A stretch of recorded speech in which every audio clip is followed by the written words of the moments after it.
മത്തായിയുടെ സുവിശേഷം 25-ാം അധ്യായത്തിന്റെ 16-ാം വാക്യം നിർത്താട്ടെ. 25-14 വായിച്ചു. ഒരു മനുഷ്യൻ പരദേശത്ത് പോകുമ്പോൾ ദാസന്മാരെ വിളിച്ച് തന്റെ സമ്പത്ത് അവരെ. അപ്പൊ ഈ പരദേശത്ത് പോയ മനുഷ്യനാരാ? ആരാ? യേശു. ഉറപ്പാണോ? യേശു. അപ്പൊ പരദേശത്ത് പോയപ്പോ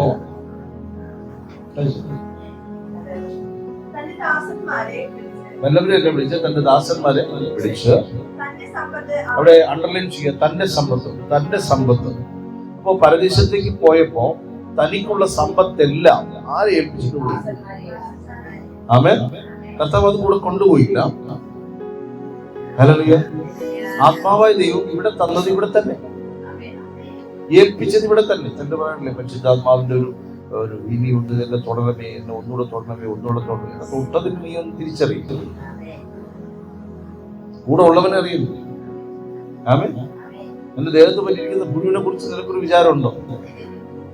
ഉണ്ടോ? ചിലക്ക് തന്നെ പുഴുവില്ല അവിടെ ഇരുന്നോട്ടെന്താ പറയുക. എന്റെ സ്വാമിയുടെ ഒരു അവസ്ഥയുണ്ടല്ലോ, പാവം മുമ്പിനെ കൊണ്ട് ഞാൻ എടുത്തുവിട്ട കാലൊടിഞ്ഞു പോകുന്ന പറഞ്ഞിട്ട് താടി ഉണ്ടെന്ന് വെച്ചു കൊടുത്തു. പിന്നെ കൂട്ട കരച്ചിലാണ്. നമ്മുടെ ദേഹത്ത് പറ്റിയിരിക്കുന്നതിനെ കുറിച്ച്. അങ്ങനെയാണെങ്കിൽ ആത്മാവ് പറ്റിയിരിക്കുന്നു എന്നാ വചനം പറയുന്നത്. ആത്മാവ് എന്റെ മേൽ എവിടെ ഇരിക്കുന്നു എന്ന് ഞാൻ തപ്പി നോക്കി എനിക്ക് കണ്ടുപിടിക്കാൻ പറ്റത്തില്ല. പരിശുദ്ധാത്മാവ് എന്റെ മേലുണ്ട്. എത്ര പേർ വിശ്വസിക്കുന്നു? ഞാൻ യേശുവിനെ രക്ഷകനും കർത്താവായി സ്വീകരിച്ച നിമിഷം മുതൽ എന്റെ മേൽ പരിശുദ്ധാത്മാവുണ്ട്. കാരണം വചനം, ആത്മാവിന്റെ വചനം അങ്ങനെ ഗ്രഹിപ്പാൻ പരിശുദ്ധാത്മാവിലല്ലാതെ സാധിക്കത്തില്ല. Hallelujah, hallelujah. ഇല്ലെങ്കിൽ നമ്മൾ ഏത് വചനം കണ്ടാലും നമുക്ക് വളരെ ഈസിയാണ്. കൊള്ളാം, നല്ല വചനം, എനിക്ക് നല്ലൊരു വചനം കിട്ടി. 91-ാം സങ്കീർത്തനം ഒരു നാളും തന്നെ ഞാൻ കൈവിടും. എന്ന് തുറന്നാലും ഇങ്ങനത്തെ ചില വചനങ്ങളും ഇന്നത്തെ വേറെ കാര്യങ്ങളുണ്ട്. തട്ടലും മുട്ടലും ചെത്തലും മാന്തലും ഒക്കെ ഇതിനകത്തുണ്ട്. ശുദ്ധീകരണമുള്ള വചനങ്ങളുണ്ട്. ഈ നിന്നെ തന്നെ ശുദ്ധീകരിക്കുക എന്ന് പറയുന്ന വചനമുണ്ട്. ശുദ്ധീകരണം കൂടാതെ ആരും ദൈവത്തിന്റെ അടുത്തിൽ എത്തില്ല എന്നുള്ളൊരു വചനമുണ്ട്. മാനസാന്തരപ്പെടാതിരുന്നാൽ അങ്ങനെ തന്നെ നശിച്ചു പോകുന്ന വചനമുണ്ട്. ഹല്ലേലൂയ. ഭയങ്കര ബ്രെയിൻ, കർത്താവിന്റെ തല ഭയങ്കരമാണ്. ആമേൻ. നമ്മൾ എന്ത് വെച്ച് വന്നാലും അങ്ങോട്ട് തൊടാൻ പറ്റുകയില്ല. വാദിച്ച് അവിടെ ചെന്നാലും ഒരു മനുഷ്യന്റെ ബുദ്ധിയിൽ തെളിയുന്ന ഏത് ചോദ്യത്തിന്റെ ഉത്തരവും ഇതിനകത്തുണ്ട്. ഇതിനകത്ത് ഉത്തരമില്ലാത്ത ഒരു ചോദ്യവും നമ്മുടെ ബുദ്ധിയിൽ തെളിയത്തുമില്ല. കുരിഷ്ടി ചോദ്യം വന്നാൽ ഉത്തരം ഇതിനകത്തുണ്ട്. ഹല്ലേലൂയ. അപ്പൊ തന്റെ സമ്പത്ത്, ദൈവം തന്റെ സമ്പത്ത് ആരെ ഏൽപ്പിച്ചു? ദാസന്മാരല്ലേ? നിങ്ങളാരെ ഏൽപ്പിച്ചിട്ടില്ലല്ലോ, അല്ലേ? അല്ലേ? അതല്ലേ ഇപ്പൊ പറഞ്ഞോണ്ടിരിക്കണം. ദാസന്മാരെ ഏൽപ്പിച്ചു. നമ്മൾ മൈൻഡിൽ കൂടി കുറെ ദാസന്മാര് പോവുകയാണ്. പത്രോസ്, യോഹന്നാൻ, യാക്കോബ്, അങ്ങനെ കുറെ ആൾക്കാർ പോവാണ്. ആരും പറഞ്ഞില്ലല്ലോ എന്നെ ഏൽപ്പിച്ചു. എന്നാ വ്യാപാരം ചെയ്യണം. അതുകൊണ്ടാണ് ആ കള്ളത്തിനോടെ വിളമ്പിയത്, ദാസനെ ഏൽപ്പിച്ചെന്ന് പറഞ്ഞു. ഇനി ഒന്നുകൂടെ വായിച്ചാൽ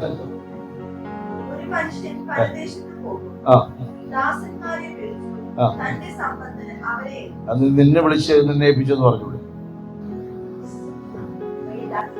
നിരപ്പര നടന്ന് നിന്നെ വിളിച്ച് വചനം കേൾപ്പിച്ച് സ്നാനപ്പെടുത്തി ഏൽപ്പിക്കുമ്പോ സമ്പത്ത് ഏൽപ്പിച്ചോ ഇല്ലയോ?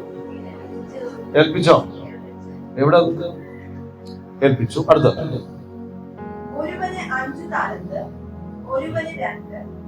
5, ഒരുവന് 2, 1. ഇത് കേൾക്കുമ്പോൾ നമുക്ക് സ്വാഭാവികമായിട്ടും നമ്മളുടെ ഒരു അസൂയ ഹൃദയം കയറും. ഈ അസൂയ ഹൃദയം കയറുന്നത് ആദ്യ സ്നേഹത്തിൽ മാത്രമാണ്. അത് കഴിഞ്ഞാൽ പിന്നെ ഒരു അസൂയ ഉണ്ടാവും. ആദ്യ സ്നേഹത്തിൽ മാത്രം അവരുടെ ഭാഷയൊക്കെ കണ്ട് ഇതെന്ത് എനിക്ക് തരാത്തത്, ഞാൻ ഇതുപോലെ വന്ന് കയറി, ഇങ്ങനെ പല ചോദ്യങ്ങളാണ്. ഹല്ലേലൂയ. ചിലർ അടുത്ത ദിവസവും പ്രാർത്ഥിക്കുന്നതാണ്, ചിലർ അങ്ങനെയല്ല. 2-ാം ദിവസം ഇവിടെ പ്രാർത്ഥനയുടെ ലെവലുകൾ മാറും. ആമേൻ. ഒരാഴ്ച കഴിഞ്ഞാൽ പിന്നെ കണ്ടാൽ വക, 2 ആഴ്ച കഴിഞ്ഞാലും 3 ആഴ്ച 3 മാസമൊക്കെ കഴിയുമ്പോൾ ഇങ്ങനെ ചില ഇക്കിളുകൾ മാത്രമായി മാറും. ഇത് ഈ 5 കിട്ടിയവൻ, അവൻ 5 കൊടുത്തതിന് കാരണമുണ്ട്. 5 കുഴി കുത്തുണ്ടല്ലോ, അവൻ 5 വ്യാപാരം ചെയ്യും. മറ്റു ഒറ്റ കുഴി കുത്തി കൊണ്ടുകിട്ടും 1. എന്ന് പറയുന്നത്, ദൈവമക്കളെ, നമ്മുടെ കയ്യിൽ കർത്താവ് ഏൽപ്പിച്ച ടാലന്റ് എന്ത്? കർത്താവ് ഏൽപ്പിച്ച സമ്പത്ത് എന്ത്? ഇത് അപ്പൊ സമ്പത്ത് ദൈവം കൊണ്ടുപോയിട്ടില്ല. സമ്പത്ത് ഇവിടെ എവിടെയുണ്ട്? എവിടെയുണ്ട്? നമ്മളിലുണ്ട്. ചിലർ പറഞ്ഞു ഇവിടെ ഉണ്ടെന്ന്. ട്രഷർ കണ്ടെത്തണം. ഞാൻ അന്വേഷിക്കുകയാണ്. ഇവിടെ മറ്റേ പാട്ട് ഓർമ്മ വരും. ഈശ്വരനെ തേടി ഞാൻ അലഞ്ഞു, കടലുകൾ കടന്നു ഞാൻ തിരഞ്ഞു, അവിടെയുമില്ല. പാട്ടിന്റെ അവസാനം പറയുന്നത് ഇവിടെയാണ് ഈശ്വരൻ. അത് പാടാൻ കൊള്ളാം. ഞാൻ നേരത്തെ പറഞ്ഞതുപോലെ ഉഴു തട്ടിയാൽ നമ്മൾ അറിയുമെങ്കിൽ ആത്മാവ് നമ്മുടെ ഉള്ളിലുണ്ടെങ്കിൽ അറിയും. ഹല്ലേലൂയ. നമ്മുടെ ചില സമയത്ത് എനിക്ക് ഓർമ്മ നിൽക്കുന്നില്ല വചനം. ഞാൻ ഇന്നലെ വായിച്ച വചനം എനിക്ക് ഓർമ്മ നിൽക്കുന്നില്ല. എത്ര പേർക്ക് അങ്ങനെ പ്രശ്നമുണ്ട്? ഏത് താഴ്ന്നതുപോലെ പ്രഷർ തുറന്നതുപോലെ കൈ താഴ്ന്നു. ഹല്ലേലൂയ. അങ്ങനെ നമുക്ക് സംഭവിക്കാറില്ലേ? ഞാൻ ഈ കാര്യം ദൈവത്തോട് ചോദിച്ചപ്പോൾ, കർത്താവേ നമ്മുടെ പ്രായ കയറുവാണ് ഇങ്ങനെ കാണുന്നത് ചോദിച്ചപ്പോൾ കർത്താവ് പറഞ്ഞു, അങ്ങനെയല്ല, നിന്റെ കൂട്ടായ്മ കൂട്ടിയാൽ മതി. കർത്താവിന്റെ മറുപടി ഇതാണ്, നിന്റെ കൂട്ടായ്മ നീ എന്ത് ചെയ്യണം? കൂട്ടണം. അപ്പൊ നമ്മൾ ഗ്യാപ്പിലോട്ട് പോകുന്നവർ എന്ത് വരും? മറവി വരും. 1ാം ക്ലാസ് പഠിപ്പിച്ച കാര്യമല്ലോ നിങ്ങൾക്കല്ലോ ഓർമ്മയുണ്ടോ? എന്തുകൊണ്ട് നമ്മള് സുരേഷ് തിരിച്ചു നോക്കി എന്നുള്ളത് മറക്കാതിരിക്കുന്നു? മുറ്റത്തൊരു മേലെ ഇതൊക്കെ ഇപ്പോഴും നമ്മുടെ ഹൃദയത്തിൽ കിടക്കുന്ന കാര്യം എന്താ? എന്നാൽ അതിന്റെ മുമ്പുള്ള പാഠം ഓർമ്മയുണ്ടോ? അത് 3ാം പാഠം ഓർമ്മയുണ്ടോ? ഇല്ല. 2ാം പാഠം അപ്പൊ നല്ല ഓർമ്മയുണ്ട്. അപ്പൊ നമുക്ക് ഓർമ്മയുണ്ടെന്നല്ലേ സത്യം. അപ്പൊ എന്തിനോടാണോ നമ്മൾ കൂട്ടായ്മയിൽ ഇരുന്നത്, അതുകൊണ്ട് നല്ല ടീച്ചർമാര് കഥകളൊക്കെ പറഞ്ഞിട്ടാണ് എന്ത് ചെയ്യുന്നത്? പഠിപ്പിക്കുന്നത്. അതുകൊണ്ട് യേശു എന്തോരം ഇതുമല്ല നമുക്ക് ഓർമ്മയുണ്ടോ? നമ്മൾ ഒരു കാര്യം സംഭവിച്ചിട്ടുണ്ട്. ഞാൻ ഈ കാര്യമായിട്ട് ദിവസം പ്രാർത്ഥിച്ചപ്പോൾ ദൈവം തന്ന മറുപടിയാണ്. നമ്മൾ കർത്താവ് ചില വചനങ്ങൾ മറന്നുപോയല്ലോ. ഞാൻ എന്നെ ന്യായീകരിക്കാൻ വേണ്ടി പറയുകയാണ്, പഴയതുപോലെ കണ്ടുപിടിക്കുന്നില്ല, അതുകൊണ്ടാണോ? കർത്താവിന്റെ മറുപടി ഇൻസ്റ്റന്റ് ആയിരുന്നു, കൂട്ടായ്മ കൂട്ടുക.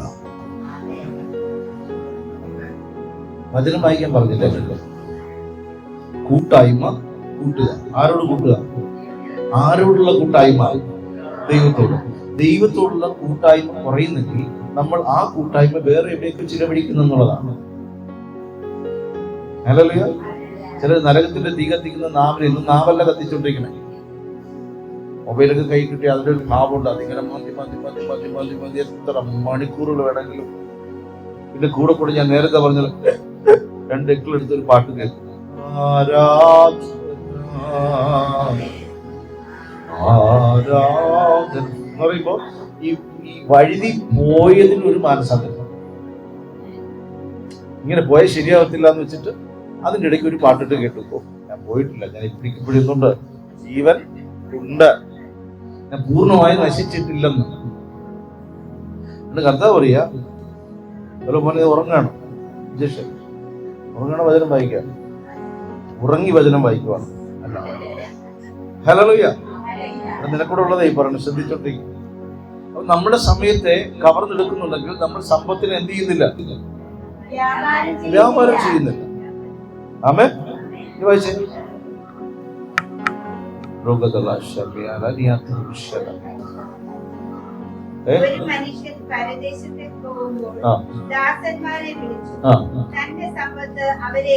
അപ്പൊ നിങ്ങളൊരു കാര്യം മനസ്സിലാക്കണം, പരദേശമുണ്ട്. ഇത് പറഞ്ഞ ദേശമാണ്, പരദേശമുണ്ട്.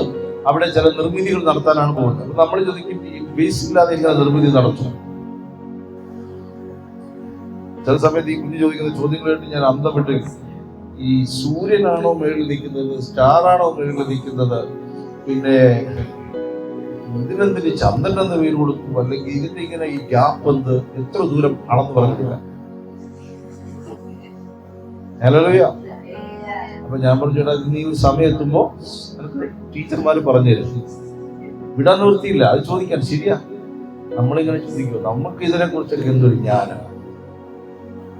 ശരി, നമുക്കിതിനെ കുറിച്ച് ഇപ്പൊ ഇരിക്കുന്ന വലിയ ആൾക്കാർക്കൊക്കെ ഇതിനെ കുറിച്ച് നല്ല ജ്ഞാനം ഉണ്ടല്ലോ. അതുകൊണ്ടല്ലേ നമ്മൾ ഇതിനെ കുറിച്ച് അന്വേഷിക്കാത്തത്.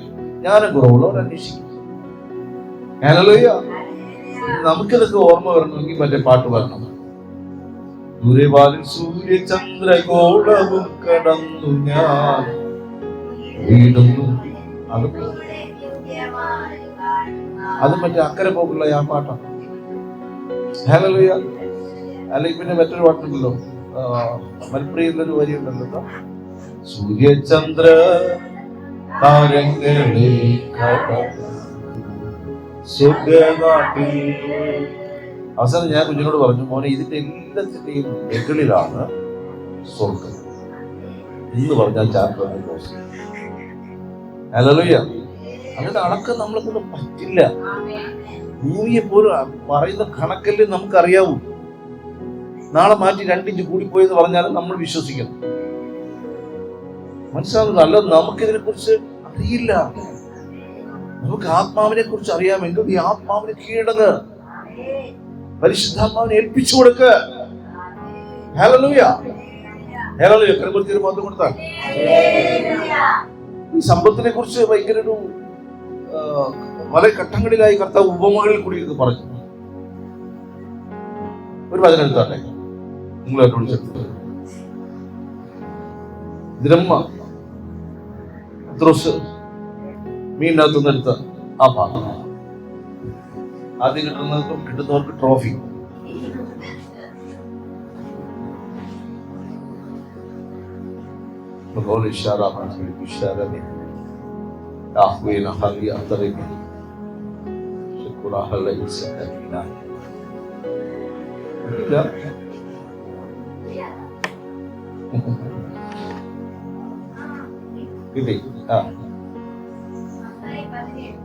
മത്തായി 17. അത് കഴിഞ്ഞ വർഷം 16 17 അടുത്ത് കിടന്നിട്ട് നമ്മൾ മത്തായി 16 17ന്റെ 24 മുതൽ ഒന്ന് വായിച്ചോട്ടെ.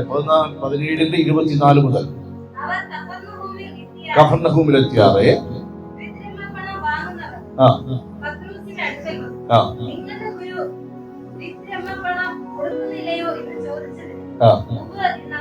പത്രോസ് ചെട്ടിപ്പോയി. ഹല്ലേലൂയ. ഇതുവരെ ഒരു കുഴപ്പമില്ലാതെ വണ്ടി ഓടിക്കൊണ്ടിരിക്കുകയായിരുന്നു. കർത്താവിനും കടവോ?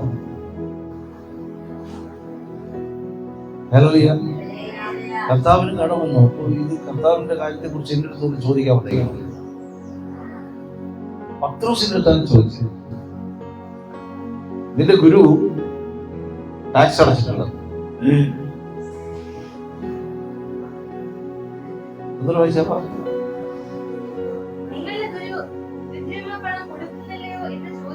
ഇതിന്റെ ആരണ്ടൊക്കെ പറഞ്ഞു, കണ്ട കണ്ട കണ്ട ഇതൊക്കെ ഭൂമിക്കുള്ളത് നമ്മൾ ഭൂമിക്ക് കെട്ടണം, ഇങ്ങനെയൊക്കെ വചനം ഉണ്ടെന്ന് പറഞ്ഞിട്ട് നമ്മളെ പറ്റിക്കാറുണ്ട്.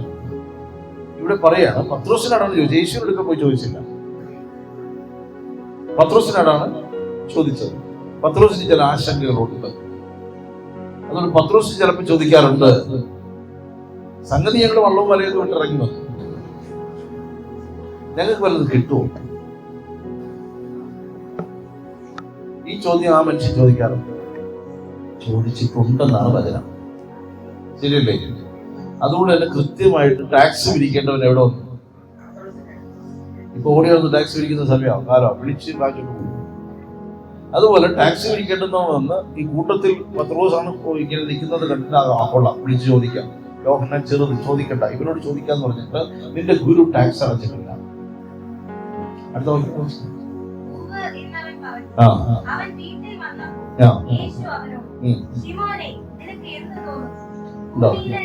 അവിടെ ടാക്സ് ചോദിച്ച കാര്യം പത്രോസ് വന്ന് പൈസ അടയ്ക്കണം, നമ്മൾ അതിന് ശരിയുണ്ടല്ലോ ഇതെന്നറിയാം.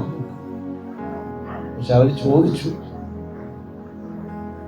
അപ്പോ കർത്താവ് നീണ്ട നെടുവീർപ്പ് നമ്മൾ ഇവിടെ പോലെ ഹല്ലേലൂയ. ഒരു 50 നെടുവീർപ്പിട്ടിട്ടാണ് പത്രോസ് ചെയ്യുന്നത്. പണസഞ്ചി മറ്റവന്റെ കയ്യിലാണ്. പണസഞ്ചി സൂക്ഷിപ്പാരൻ 12 കൊടുത്തനായ യൂദായാണ്. ആമേൻ. അപ്പൊ പുള്ളിക്കാരൻ നേരെ വന്നിട്ട് ഇങ്ങനെ വ്യാകുലപ്പെട്ട് ടാക്സ് അടയ്ക്കും. എത്ര വ്യാകുലപ്പെട്ട് മുറി വന്ന് വീട്ടിൽ വന്ന് കയറുമ്പോ യേശുവിന്റെ ചോദ്യം, ശീമോനെ, ആ ചോദ്യം വായിച്ചേ. ആ, നിനക്ക് എന്ത് തോന്നുന്നു ശീമോനെ?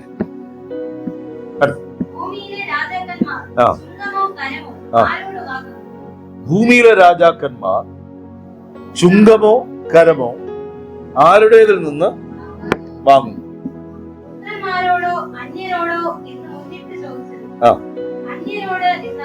കണ്ടോ, പുത്രന്മാരാണോ അന്യരോടാണോ? രാജാക്കന്മാർ വന്ന് ചുങ്കം ചോദിക്കുന്നത് അന്യരോടാണ്. ഹല്ലേലൂയ. പുത്രന്മാരോട് ചോദിച്ചാൽ പുത്രൻ പിതാവുള്ളതിനാൽ അവൻ അതിനെക്കുറിച്ച് ആശങ്കപ്പെടേണ്ട. വിശ്വസിക്കുന്നു.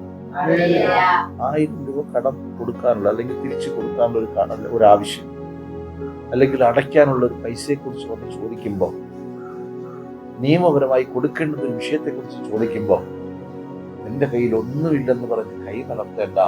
നിന്റെ കയ്യിൽ സ്വർഗസ്ഥനായ ഒരു ദൈവമുണ്ട്. നിനക്കൊരു ദൈവമുണ്ട്. ഹല്ലേലൂയ. ഈ മനുഷ്യൻ വല്ലാതെ അങ്കലാപ്പിലായി. എനിക്ക് തോന്നുന്നു ആ ചോദിച്ച ചോദ്യം മുതല് യേശുവിനെ കാണുന്നത് വരെ പുള്ളി പലതും ചിന്തിച്ചിട്ടുണ്ടാവും. കാര്യം ചെയ്യാൻ ഇനിയിപ്പോ കർത്താവിനെ ബുദ്ധിമുട്ടിക്കണ്ട. കർത്താവ് വേറെ ജോലിക്കൊന്നും പോകുന്നില്ല. ആകെ കുറച്ച് പൈസ വല്ലയിടത്തും പോകുമ്പോൾ കിട്ടുന്ന സ്തോത്ര കാഴ്ചയുണ്ട്. അത് മറ്റേ ആൾ വെച്ചിട്ട് എന്ത് ചെയ്യുന്നുണ്ട്? 100 കണക്ക് കൊടുക്കണം. യൂദായുടെ 10 രൂപ വാങ്ങിച്ചെടുക്കണമെങ്കിൽ അതും അങ്ങനെയാണ്. യൂദാ പലയിടത്തോട്ട് പറയുന്നുണ്ട് പണസഞ്ചി അവന്റെ കയ്യിലായിരുന്നതിനാലും. അപ്പം ഇതും വയ്യ. പത്രോസ് ഇങ്ങനെ ചിന്തിച്ചിട്ടുണ്ടാവും, എന്തായാലും യേശുവിനെ ബുദ്ധിമുട്ടിക്കണ്ട. എന്റെ കർത്താവായി, നിങ്ങൾ ചിലപ്പോൾ പാസ്റ്റർ ബുദ്ധിമുട്ടിക്കണ്ടെന്ന് പറയുന്നു. കർത്താവിനെ ബുദ്ധിമുട്ടിക്കണ്ട, ഒരു കാര്യം ചെയ്യാം. എനിക്ക് മീൻ പിടിക്കാൻ അറിയാം. ഞാൻ പോയിട്ട് 2 മീൻ എന്തെങ്കിലും പിടിച്ച് വിറ്റ് ടാക്സ് തന്നെ. എന്റെ ചിന്തയാണ് കേട്ടോ. കാരണം ഈ പറഞ്ഞ കേട്ടതോട്ട് വീട് വരെ ഈ മനുഷ്യൻ വെറുതെ പോകത്തില്ല. നമ്മൾ എന്തെങ്കിലും ഒരു കാര്യം കേട്ട് കഴിഞ്ഞാൽ പിന്നെ ചിന്താതായില്ലേ? നെടുവീർപ്പുകളുടെ പ്രാർത്ഥന. നെടുവീർപ്പിട്ട് ഊപ്പാട് വരുന്നതല്ലാതെ എന്തെങ്കിലും കാര്യം നടക്കുമോ? അതുമില്ല. ഈ മനുഷ്യൻ ഇങ്ങനെ സങ്കടപ്പെട്ട് ആ വീട്ടിൽ ചെല്ലുമ്പോൾ യേശു ചോദിച്ചു, നിനക്കെന്ത് തോന്നുന്നു? ഒരു കാര്യം പറഞ്ഞു. ഈ വെളിപ്പാട് പറയുന്നതിൽ വില്ലനായി മനുഷ്യൻ. ആരാ? ഈ പത്രോസ് പറയാണ്, അതൊക്കെ ശരി തന്നെയാണ്, പുത്രന്മാരോട് ചോദിക്കാറില്ല. എന്റെ വീട്ടിൽ വന്നിട്ട് ജോഷുവായിട്ട് ചോദിക്കുക, എന്നോട് ചോദിക്കും. അപ്പൊ നമുക്കൊരു അപ്പനുണ്ടെന്നൊരു ബോധ്യം ആർക്കുണ്ടാകണം? വന്ന് ചോദിക്കുന്നവനുണ്ട്, നമുക്കില്ല. എത്ര പേർക്ക് അത് മനസ്സിലായി? ഹല്ലേലൂയ. ഈ മനുഷ്യൻ സ്വാഭാവികമായിട്ട് ചിന്തിച്ചിട്ടുണ്ടാവും, ഉറപ്പായിട്ട് ചിന്തിച്ചിട്ടുണ്ടാവും. മലയും വെള്ളം വന്ന് തെങ്ങിന്റെ മുട്ടി വെച്ചിട്ട് വന്നതാണ്. അവിടെ മാറ്റി വെച്ചിട്ട് തന്നെ കാണും. കാരണം പിന്നത്തേൽ നമ്മൾ നോക്കുമ്പോൾ, ഈ യോഹന്നാന്റെ സുവിശേഷം നോക്കുമ്പോൾ 7 പേരെയും കൂട്ടി ആ വെള്ളം എടുത്ത് വീണ്ടും വല ഇറക്കിയവരാണ്. അപ്പൊ ഈ ചിന്തയ്ക്ക് തെറ്റൊന്നുമില്ല. എങ്ങനെയാണെങ്കിലും 2 മീൻ പിടിച്ച് കടയിൽ കൊണ്ട് കൊടുത്തു കഴിഞ്ഞാൽ ടാക്സ് അടയ്ക്കാനുള്ള ദുരമ്മ പണം കിട്ടും. അത്ര ഒരു നിഷ്കളങ്ക സ്നേഹത്തോടെ ഈ ഇങ്ങനെ പ്രാർത്ഥിച്ചു വരികയാണ്. Hallelujah, hallelujah. അപ്പൊ നമ്മളിന്ന് ആരാധനയ്ക്ക് വന്നപ്പോൾ ദൈവം കൊണ്ട് ഇടപെടും. എത്ര പേര് ചിന്തിച്ചു? ഈ പാവം പത്രോസ് ചിന്തിച്ചുകൊണ്ട് വരികയാണ്, എങ്ങനെയാണ് ദുരമ്മ പണം. ആമേൻ. എന്നാൽ ആ മനുഷ്യൻ അവിടെ ചെല്ലുമ്പോൾ യേശു ചോദിച്ച ചോദ്യത്തിന് ഒരു മറുപടി കൊടുത്തു. ജാതികളിൽ നിന്ന് അത്ര ഇങ്ങനെ പിരിക്കും. എനിക്കൊരു അപ്പൻ ഉണ്ട്. ആമേൻ, ആമേൻ, ഹല്ലേലൂയ. അല്ലെങ്കിൽ നിങ്ങൾ ഒരു കാര്യം ശ്രദ്ധിച്ചേ. ഇവിടെ പാർക്കുന്ന ഗീത സഹോദരിക്ക് തനുവിച്ചവരെത്തുന്നുള്ള വിളി വരുന്നു. അവിടെ ആളില്ലാഞ്ഞിട്ടല്ല, കണ്ടോ? അമ്മയായതുകൊണ്ട്. എങ്കിൽ പിന്നെ അപ്പനുണ്ടെങ്കിൽ, ഹല്ലേലൂയ, അപ്പനുണ്ടെങ്കിലോ. അടുത്ത വാക്യം.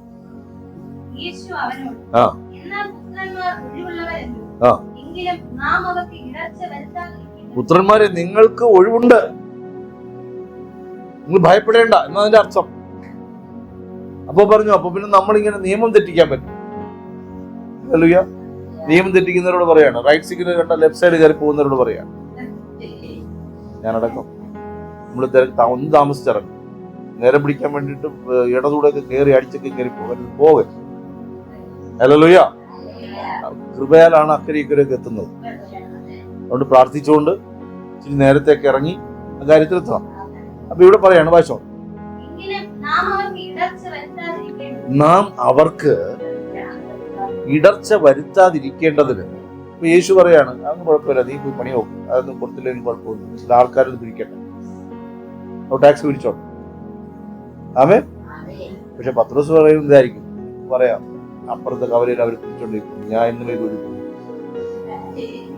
ഉറപ്പായിട്ട് അവർ എന്ത് ചെയ്യും? ആയോ, കിട്ടിയോ? ഗുരു തന്നോ? ചോദിക്കത്തില്ല. ഇതുവഴി കറങ്ങി ഇപ്പുറത്ത് പോകുമ്പോ കൊളത്തൂർ പഞ്ചായത്തിന്റെ ആൾക്കാർ അവിടെ പിടി ഉറപ്പല്ലേ? ഈ ചിന്ത വരികയാണ്, ഈ സംഭാഷണം വരികയാണ്. ഇവിടെ നമ്മളുടെ ഹൃദയം പത്രോസിന്റേതും യേശുവിന്റെ ഹൃദയം വെളിപ്പെടുത്തണം. അടുത്ത വാക്യം. നമുക്ക് ഇടർച്ച വരുത്താതിരിക്കേണ്ടത് ആ. നീ കടലിലേക്ക് ചെന്ന് ആ. ചൂണ്ടലിട്ട് ഇവനാണ് ഇവിടെ പറഞ്ഞിട്ട് വന്ന എന്തായിരുന്നു? ഇവന്റെ വ്യാപാരം ഇതായിരുന്നു, കടലിൽ ചെന്ന് മീൻ പിടിക്കണം. ശരിയല്ലേ? ആ കൂടെ പത്രോസിന് അറിയാന്നുള്ളത് മീൻ പിടിക്കണം എന്നുള്ളതാണ്. അതുകൊണ്ട് പത്രോസ് ചിന്തിച്ചുകൊണ്ട് വന്നത് ഇതായിരുന്നു, ഇത് തന്നെയായിരുന്നു. എന്റെ ഹൃദയം പോലെ തന്നെ കർത്താവ് പറഞ്ഞല്ലോ. ഈ ചിന്ത ഇതായിരുന്നു, എനിക്ക് കായബലമുണ്ട് കർത്താവ്. അതിനാണല്ലോ വാളെന്റെ കയ്യിൽ കിടക്കുന്നത്. എന്നെ കൊന്നിട്ടല്ലാതെ നിന്നെ തൊടാൻ ആർക്കും കഴിയും. പുള്ളിക്ക് ഒരേ പക്ഷേ ഇത് ദൈവമൊന്നും അറിയാം, ഒരു പക്ക ഗുരുവായിട്ടാണ് കാണുന്നത്. ഭയങ്കര സ്നേഹമാണ് ആ മനുഷ്യന് യേശുവിനോട്. അതുകൊണ്ടാണ് പറയുന്നത്, ആരും എന്നെ കൊന്നിട്ട് എന്ത് ചെയ്യാൻ പറ്റുള്ളൂ, ഇങ്ങനെയൊക്കെ നിൽക്കാൻ കഴിവുള്ള മനുഷ്യൻ.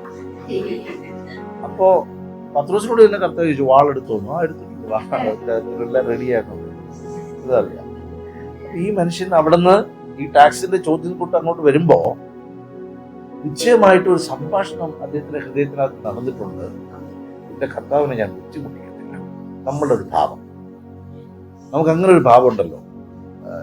പിന്നെ എന്നെ കൊണ്ട് പറ്റും, ഐ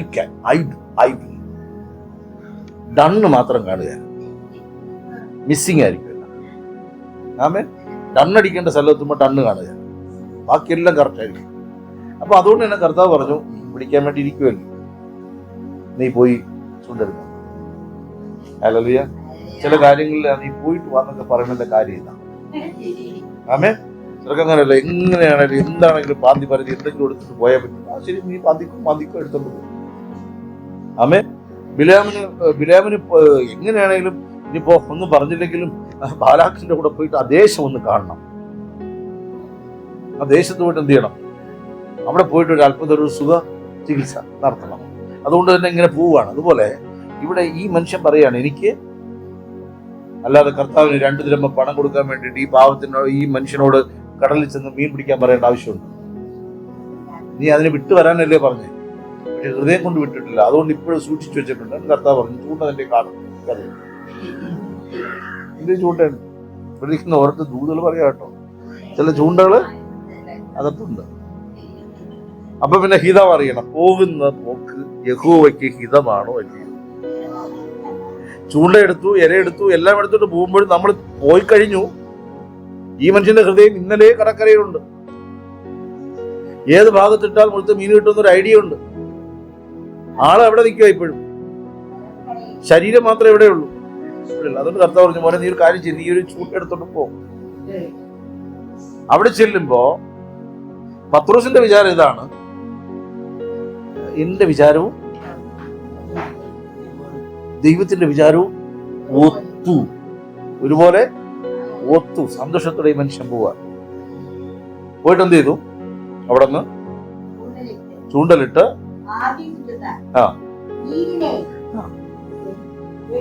നീ ആദ്യം കിട്ടുന്ന മീൻ എടുക്കുക. ഒരുപാടൊന്നും പിടിക്കേണ്ട ആവശ്യമില്ല, ഒറ്റ മീനിൽ തന്നെ കാര്യങ്ങളെല്ലാം നടക്കും. നീ ആദ്യം കിട്ടുന്ന മീൻ എടുക്കുക, മതി. അപ്പൊ ഈ മനുഷ്യൻ ചെല്ലുന്നു.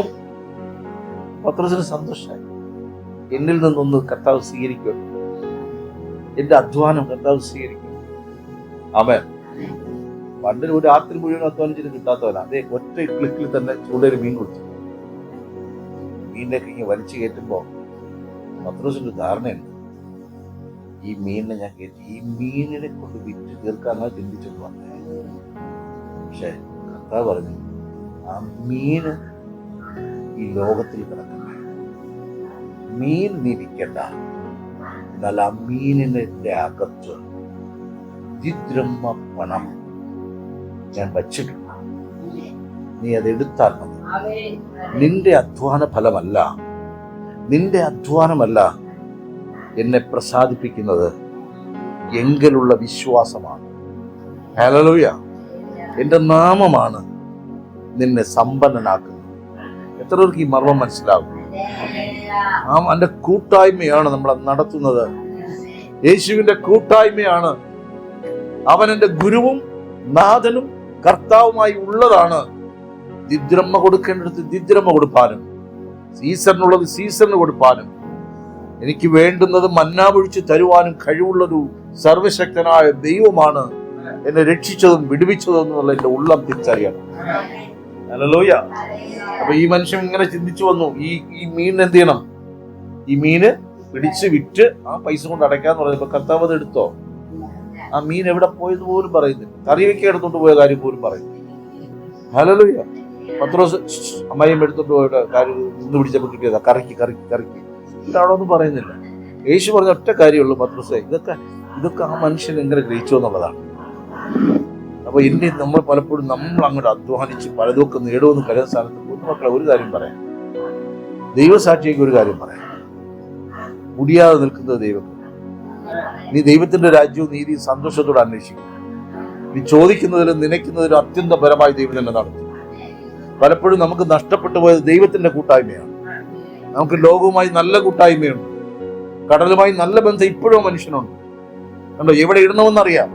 കർത്താവ് കൂടെ പോയിട്ട് ഇപ്പൊ പറഞ്ഞോ, നീ വലത് ഭാഗത്ത് വരയിറക്കാൻ പറഞ്ഞോ? ഇല്ല. നീ ചൂണ്ടലിടുമ്പോൾ ഒരു മീൻ കിട്ടും. പക്ഷെ ആ മീനല്ല നിന്നെ സമ്പന്നനാക്കുന്നത്, അതിനകത്ത് എന്റെ കൽപ്പന പ്രകാരം ഇരിക്കുന്ന സമ്പത്തും. ആ സമ്പത്ത് നിന്റെ നിന്ദകളെ മാറ്റിക്കളയും. ഹല്ലേലൂയ. ആ സമ്പത്ത് നിന്റെ നിന്ദകളെ മാറ്റിക്കളയും. ഹല്ലേലൂയ.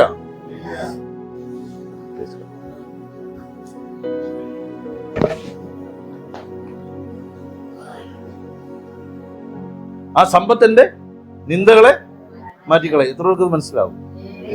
ആമേൻ. നമ്മൾ പലപ്പോഴും കരുതി വെക്കുന്ന, നമ്മളുടെ അധ്വാന ഫലം കൊണ്ട് നമ്മൾ നേടാമെന്ന് കരുതുന്ന പലതും ഒന്നുമല്ലാത്തതുപോലെ പോകുമ്പോൾ, ഇവിടെ കണ്ടോ, കർത്താവ് കരുതേണ്ടത് എന്തിനു ഇത് കടലിൽ തന്നെ കൊണ്ടുവച്ചു? ഞാൻ ചിന്തിച്ചു നോക്കിയപ്പോ ഈ മീനിന്റെ വാക്യത്തിൽ തിരിഞ്ഞെ കൊണ്ടുവച്ചു. യോനയെ വെച്ച കാര്യം നമുക്ക് കാര്യം മനസ്സിലാവും എളുപ്പത്തിൽ. എത്ര പേർക്ക് ഇവ മനസ്സിലായി? ഈ ദിദ്രമ പണം പത്രോസേ, നീ പോകുന്ന വഴിക്ക് വലത് ഭാഗത്ത് ഒരു കുഴിയെടുക്കും, അവിടെ കിടക്കും, അവിടെ ഇട്ടുകൂടെ കർത്താവിന്? അല്ലെങ്കിൽ ആ സ്തോത്രക്കാഴ്ചയുടെ സഞ്ചി യൂദായിൽ നിങ്ങൾ മാറ്റി വാങ്ങിക്കൂടെ? അതിനകത്തുണ്ടാവും, എടുത്തു കൊടുക്കാൻ പറഞ്ഞില്ലേ? നിങ്ങൾ അപ്പം കൊടുക്കാൻ പറഞ്ഞില്ലേ കർത്താവ്? അതേ കർത്താവ് ഈ ദിദ്രമ പണം എന്തൊരു കടലിലിട്ടു. പത്രോസിന് കടലിൽ പോകണമെന്നുള്ള കൊതി മാറിയിട്ടില്ല, മീൻ പിടിക്കണമെന്നുള്ള കൊതി മാറിയിട്ടില്ല. ആ ഓർമ്മയാണ് വല്ലപ്പോഴും ആ പാറപ്പുറത്ത് നിന്ന് ചൂണ്ടയിട്ട് മീൻ പിടിച്ച ആ ഒരു കൊതിയും. ആ കാര്യം ഇത്തിരി കഷ്ടത വരുമ്പോ, ഇത്തിരി ഞെരുക്കം വരുമ്പോ പുള്ളിക്കാരെ ഇങ്ങനെ ചിന്തിക്കും, 2 മീൻ പിടിച്ചെങ്കിൽ ഇന്ന് കറിക്കായനെ. അതുകൊണ്ട് കർത്താവിന് വേണ്ടിയിട്ട് മീൻ പിടിക്കാൻ തയ്യാറായ മനുഷ്യൻ. ഹല്ലേലൂയ. ആ മീൻ കർത്താവ് എടുത്തില്ല.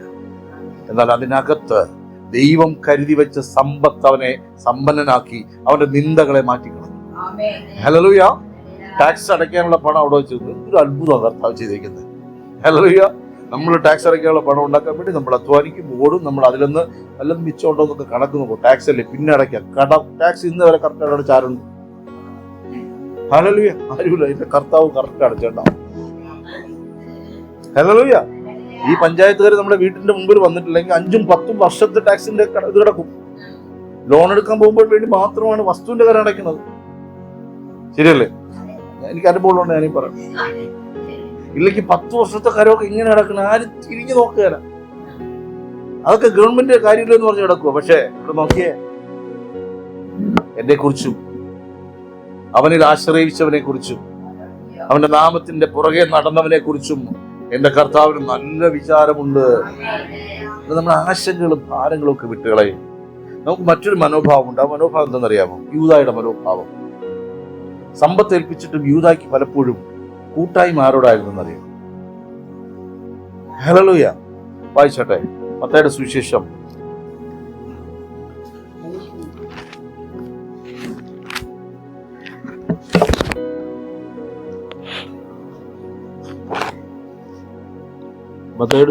26-ാം അധ്യായം അതിന്റെ 14 മുതൽ വായിച്ചു.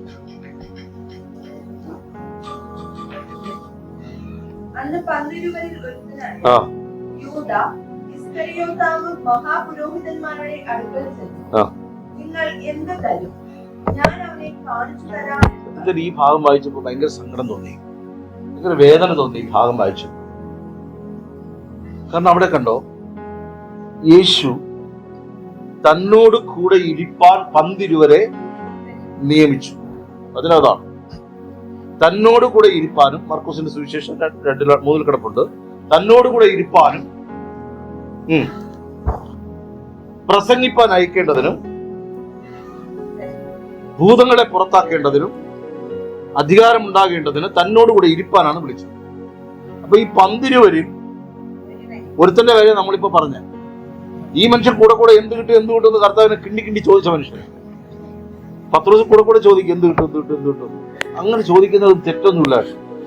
അങ്ങനെ ചോദിക്കരുത്. കർത്താവ് എന്ത് തന്നാലും നീ സ്വീകരിച്ചോണം. എന്നിട്ട് കൂടെ പറയുകയും ചെയ്യും രോഗം തന്നത് കർത്താവാണെന്ന്, വയറിളക്കം തന്നത് ഇന്ന വയറിപ്പ് ഇളക്കി കളഞ്ഞത് കർത്താവാണെന്ന്. ഹല്ലേലൂയ.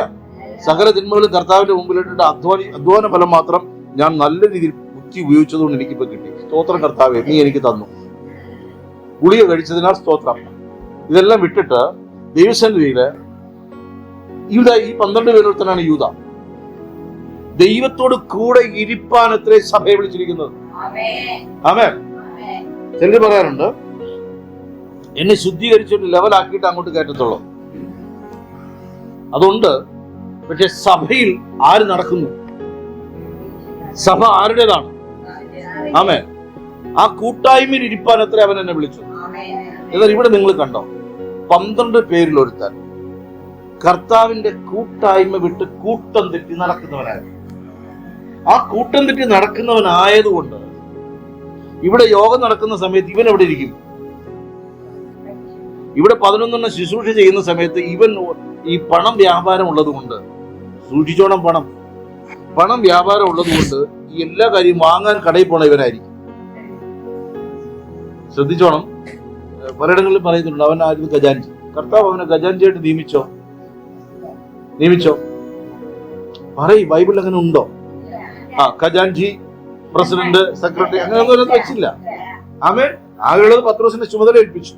വലിയ ഇടയത്വത്തിലേക്ക് വിളിച്ചു. അപ്പോസ്തലികത്വത്തിലേക്ക് 12 പേരെ വിളിച്ചു. ഇതിലൊരു അപ്പോസ്തലനാണ് ഈ പുറംവാതിൽ നിയമനം ഏറ്റെടുത്തത്.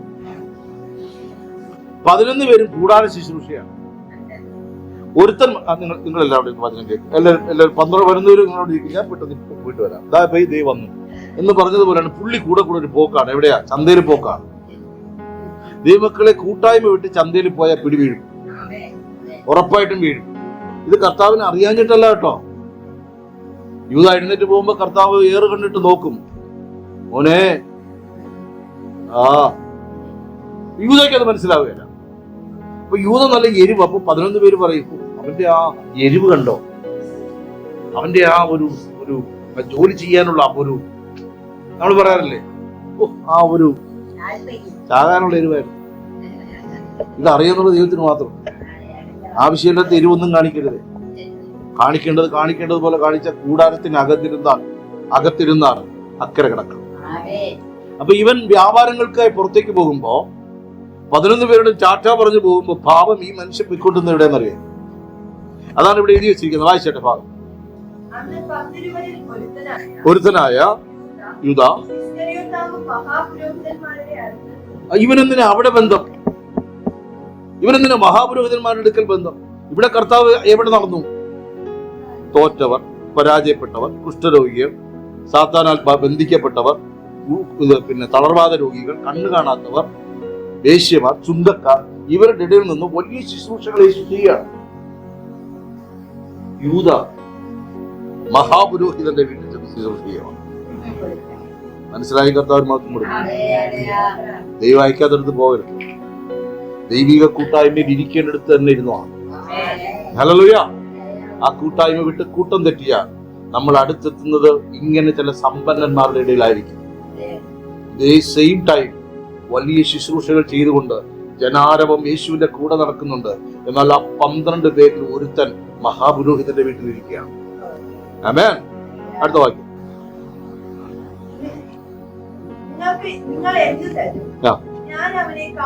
കണ്ടോ? അവിടെ ചെന്നൊരു വ്യാപാരം നടത്തുക. നീ എനിക്ക് എന്ത് തരും? നിങ്ങൾ എനിക്ക്. അതിന്റെ അർത്ഥം ഒരാളല്ല. ഇവൻ ചന്തയിൽ വെച്ചായിരിക്കാം വശീകരിക്കപ്പെട്ടത്. ഇവനുള്ള സംഭാഷണങ്ങളൊക്കെ നേരത്തെ നടന്നു. മഹാപുരോഹിതന്റെ ആൾക്കാർ ഇവനെ മഹാപുരോഹിതന്മാരുടെ ഇടയിൽ എത്തിച്ചു, പരീക്ഷന്മാരുടെ ഇടയിൽ കൊണ്ടെത്തിച്ചു. അവൻ എത്തിക്കാൻ കാരണമായത് ഈ പോക്കാണ്. കൂടെയുള്ള മിസ്സിംഗ് ആണ്. മനസ്സിലാവുന്നുണ്ട്? ഹല്ലേലൂയ.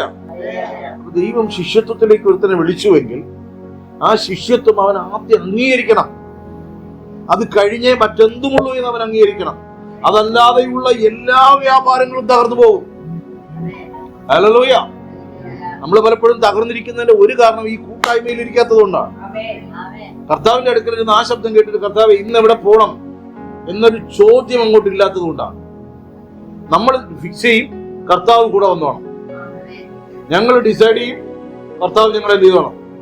അനുഗ്രഹിച്ചോണം. അതിന് നമ്മൾ പറയും സ്വാതന്ത്ര്യം തന്നിരിക്കും.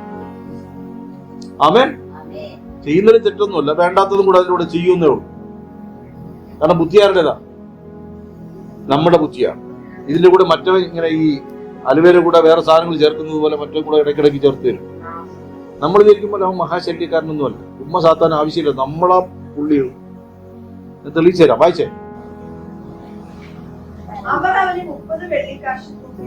അവർ അവന് 30 വെള്ളിക്കാശ് തൂക്കി കൊടുത്തു. ഇത് യേശുവിനെ ഒറ്റിക്കൊടുത്തതിന് ശേഷമാണോ മുൻപാണ്? മുന്നമേ. പെസഹ നടന്നിട്ടില്ല. പെസഹ നടക്കുന്നതിന് മുമ്പ് അവൻ ലോകത്തിന്റെ സമ്പത്ത് വാങ്ങി പോക്കറ്റിൽ വെച്ചു. ദൈവം അനുവദിക്കാത്ത സമ്പത്തിനെ അവൻ തൂക്കി വാങ്ങി. ആത്മീയ മർമ്മങ്ങൾ അതിനകത്തുണ്ടെങ്കിലും സിമ്പിളായിട്ട് ദൈവമക്കളെ പലപ്പോഴും ദൈവത്തിന്റെ കൂട്ടായ്മയിൽ ഇരിക്കാതെ നാം പലയിടങ്ങളിലും പോയി തൂക്കി വാങ്ങുന്ന പലതും കൊണ്ട് അത്രേ പെസഹായ്ക്ക് പങ്കെടുക്കാൻ പറ്റും. ഹല്ലേലൂയ. നേരത്തെ ഈ ടാക്സി ചോദിച്ച സമയത്ത് ആ പാവം മനുഷ്യൻ, പത്രോസ് എന്ന ശിഷ്യൻ, കർത്താവിനെ എങ്ങനെ ബുദ്ധിമുട്ടിക്കാതെ മീൻ പിടിക്കാന്ന് ആലോചിച്ചുണ്ടാ വന്നത്. എന്നാൽ ഈ മനുഷ്യൻ, ആ കൂട്ടത്തിൽ ഒരുത്തൻ മഹാപുരോഹിതന്മാരുടെ അടുക്കൽ ചെന്നിട്ട് അവിടുന്ന് തൂക്കി വാങ്ങി 30 വെള്ളിക്കാശ് തൂക്കി വാങ്ങി തന്റെ സഞ്ചിയിൽ വെച്ചു. കൂട്ടം തെറ്റി നടക്കുന്നവൻ ലോകത്തിൽ നിന്ന് പലതും കടത്തിക്കൊണ്ട് വന്നിട്ടാണ് ദൈവസഭയ്ക്കകത്തിരിക്കുന്നത്. ഹല്ലേലൂയ. അവൻ ദൈവശക്തി ത്യജിക്കാനുള്ള ദൈവശക്തി ത്യജിക്കാനുള്ള കാരണവും അത് തന്നെയാണ്. ദൈവശക്തി വെളിപ്പെടാതെ പോകുന്നതിന്റെ കാരണം എന്തെന്നറിയാമോ? ഈ കൂട്ടായ്മയാണ്. അതുകൊണ്ട് രാവിലെ എനിക്ക് ഉത്തരം തന്നു, ഈ കൂട്ടായ്മ കൂട്ടണം. എല്ലാവരും അടുത്തിരിക്കുന്ന കരം കൊടുത്ത് പറയും, കൂട്ടായ്മ കൂട്ടണം. യേശുവിനോടുള്ള കൂട്ടായ്മ കൂട്ടണമെങ്കിൽ ലോകത്തോടുള്ള കൂട്ടായ്മ കുറച്ചേ പറ്റൂ. നമ്മൾ 8 മണിക്കൂർ ഉണ്ടെങ്കിൽ 7 മണിക്കൂർ ലോകത്തോടും 1 മണിക്കൂർ പ്രാർത്ഥിക്കാൻ. അതിൽ അരമണിക്കൂർ ക്ഷീണം കൊണ്ട് ഉറങ്ങും, സ്തോത്രം പറഞ്ഞ് ഡുമ്മെന്ന് അറിഞ്ഞോളണം. അടുത്ത വാക്യം. അപ്പൊ നിങ്ങൾ ഹൃദയഭേദകമായി ഇത് വചനം വായിക്കണം, ശ്രദ്ധയോടെ വായിക്കണം. അവൻ ആരുടെ സംഖ്യയെ തൂക്കി വാങ്ങി? യേശുവിനെ കാണിച്ചു കൊടുക്കേണ്ട നീതി. ഇവിടെ കർത്താവ് പറയുന്നത്, എന്റെ സഭയെ നിന്നെ ഞാൻ രക്തം തന്ന് വിലയ്ക്ക് വാങ്ങും. നിങ്ങൾ പാപം ചെയ്യുമ്പോൾ യേശുവിന്റെ രക്തത്തെ എത്ര വീണ്ടും ചവിട്ടുന്നു? ആ മുറിവേറ്റ ഹൃദയത്തെ വീണ്ടും പോറലിടുകയാണ് ചെയ്യുന്നത്. വീണ്ടും ബ്ലീഡിങ് ഹർട്ടായി അത് മാറുകയാണ് ചെയ്യുന്നത്. ഇതിലൊരു ഭയാനകമായ ഒരു സീനുണ്ട്. വായിച്ചു. അന്ന് മുതൽ അത് എത്ര ദിവസം എന്ന് പറയുന്നില്ല, അന്ന് മുതൽ. അപ്പൊ നേരത്തെ തന്നെ ഇത് എന്ത് ചെയ്തു? വാങ്ങി. നേരത്തെ തന്നെ ഇത് ആരുടെ കയ്യിലുണ്ട്? ഇത് തൂക്കി പിടിച്ചുകൊണ്ടാണ് യേശുവിന്റെ അടുക്കൽ വന്ന് ഗ്ലോറി ടു ഗോഡ് ഇതെല്ലാം പറയും. പദ്ധതി പുറത്തു വെച്ച് പിശാചിന്റെ കൂട്ടായ്മയിൽ നടക്കുന്നവരും യേശുവിന്റെ അടുക്കൽ വരാൻ പറ്റും, യേശുവിന്റെ അടുക്കൽ നിൽക്കാൻ പറ്റും. ഹല്ലേലൂയ. ഇതറിയുന്ന അപ്പന്റെ സങ്കടം ഒന്ന് ഓർത്തു നോക്കണം. ആമേൻ. അടുത്ത്. അന്ന് മുതൽ അവൻ തക്കം അന്വേഷിക്കുക, അവൻ അവസരം അന്വേഷിക്കുകയാണ്. ഹല്ലേലൂയ. നമ്മൾ നേരത്തെ മത്തായി 25 വായിച്ചു, ദൈവം തന്റെ സമ്പത്തിനെ ദാസന്മാരെ കയ്യിൽ ഏൽപ്പിച്ചു. ഇവിടെ കണ്ടോ, ദൈവത്തെ തൂക്കി കൊടുക്കേണ്ടുന്ന സമ്പത്തുമായിട്ട് ഒരു അപ്പോസ്തലൻ നടക്കുന്നു. കൂടെ ഇരിപ്പാൻ വിളിച്ചവരിലൊരുത്തൻ. മറ്റൊരുത്തൻ പാവം ഒരു മീൻ പിടിച്ചെങ്കിലും ടാക്സ് അടയ്ക്കാൻ പറ്റുമോ നോക്കി ഓടി നടന്നു. എന്റെ യേശുവിനെ തൊണ്ടെങ്കിൽ എല്ലാം കൊത്തിയിട്ടല്ലാതെ എന്ത് ചെയ്യാൻ പറ്റത്തില്ല. കഴിയാവുന്ന പോലെ തലയ്ക്ക് വെട്ടിയതാ, ചെവിയിലാ വീണുപോയി. അത്രയേ ഉള്ളൂ അറിവും ജ്ഞാനവും ഒക്കെ.